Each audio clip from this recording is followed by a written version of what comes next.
ایسا نہیں کوئی بکرا اگر مرا پڑا ہو, جنگل میں مرا پڑا ہو, ہم نہیں کھا سکتے. جب تک اللہ کا نام لے کر اسلامی طریقے سے اس کو ذبح نہ کیا گیا ہو, ہم اس کو نہیں کھا سکتے ہیں. اور جب ہم جانور کو ذبح کرتے ہیں تو میڈیکل سائنس یہ کہتا ہے کہ جو آج جو جھٹکے سے مارتے ہیں جانوروں کو, اس میں جانور کو بہت تکلیف ہوتی ہے. اور جو اسلام کا طریقہ ہے کہ اس کی جو رگیں, جو اسلام نے جو رگیں بتائی ہیں, اور ان رگوں کو کے اوپر جب چھری چلائی جاتی ہے تو جانور کی جان جو ہوتی ہے بہت آسانی سے نکلتی ہے. اور اسی لیے اللہ کے نبی فرماتے ہیں جب تم جانور کو ذبح کرو تو اچھے طریقے سے ذبح کرو, چھری کو تیز کر لو. جانور کو تڑپا کے مارنے کی اسلام تعلیم نہیں دیتا ہے میرے پیارے ساتھی. میرے نبی تو بے جان چیزوں کے لیے بھی رحمت بن کر کے آئے. آپ ایک کھجور کے تنے پر کھڑے ہو کر کے خطبہ دیا کرتے تھے. ایک عورت کی نظر پڑ گئی جو اللہ کے نبی کے خطبے میں آیا کرتی تھی. اس نے دیکھا کہ اللہ کے نبی کھجور کے تنے پر کھڑے ہو کر کے خطبہ دے رہے ہیں. اس نے کہا اللہ کے نبی, میرا بیٹا کارپینٹر ہے, بڑھئی کا کام کرتا ہے. اے اللہ کے نبی, میں چاہتی ہوں کہ آپ کے لیے ایک اچھے سے ممبر کا انتظام کر دوں تاکہ آپ اس ممبر پر کھڑے ہو کر کے خطبہ دیں. اس لکڑی کے تنے پر آپ کھڑے ہو کر کے خطبہ دیتے اچھا نہیں لگتا ہے. آج ہمارے یہاں مولوی پھٹے پرانے کپڑے پہنتا ہے تو لوگ کہتے ہیں مولوی کو تو اللہ نے بڑی برکت دی ہے. مولوی صاحب جو آپ کے بچوں کو قرآن آ کے پڑھاتے ہیں, ان کے میلے کچیلے کپڑوں کو دیکھ کر کے کبھی آپ کو شرم نہیں آتی کہ کوئی نیا کرتے کا کپڑا لے جا کے دے دے. آم کا موسم آتا ہے, آپ کے گھر میں بچے آم کھا رہے ہیں, مولوی صاحب بیچارے 5,000 کی تنخواہ میں کیسے کیسے اپنا پریوار چلا رہے ہیں. ان کے بچے اپنے باپ سے کہتے ہیں بازار مجھے آم دلا دو. وہ صبر کرنے کی تلقین کرتے ہیں, اور دنیا کہتی ہے مولوی کے پیسے میں اللہ نے بڑی برکت دی ہے. میرے پیارے ساتھیوں, اس مولوی کو آپ نے اپنے در کا جو بھکاری بنا کے رکھا, اس کو برکت کا خوبصورت نام نہ دیجیے.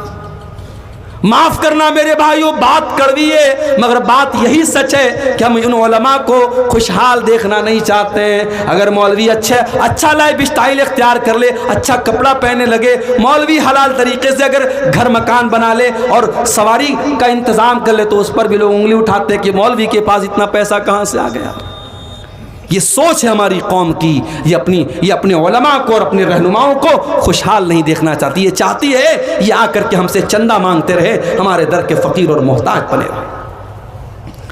لاک ڈاؤن میں ہم نے دیکھا کتنی مسجدوں میں امام جن کو 8,000 10,000 تنخواہ دی جاتی تھی, مدرسوں میں پڑھانے والے ٹیچر جن کو 8-10 ہزار کی تنخواہ دی جاتی تھی اور اس تنخواہ سے ان کا گھر پریوار چلا کرتا تھا. لاک ڈاؤن لگ گیا, مدرسے والوں نے آنکھیں پھیر لی, مسجد کی کمیٹی نے آنکھیں پھیر لی, مولوی صاحب ہمارے فنڈ میں کوئی پیسہ نہیں ہے. ان مولویوں نے کتنی پریشانیوں کے ساتھ اپنے ایام کاٹے, اپنے دن کاٹے میرے بھائیوں. لوگوں سے قرضے لے کر کے, لوگوں سے مدد مانگ کر کے انہوں نے اپنا گزارا کیا. اور میں کئی ایسے مولویوں کو جانتا ہوں لاک ڈاؤن کے بعد انہوں نے کاروبار شروع کر دیا, بزنس شروع کر دیا, اور رو کر کے کہنے لگے مولوی صاحب اب ہمیں امامت نہیں کرنی ہے, اب ہمیں مدرسے میں نہیں پڑھانا ہے, ہمیں یہ غلامی کی زندگی نہیں گزارنی ہے, اب ہم اپنا بزنس کریں گے, اپنا کاروبار کریں گے, ہم آزاد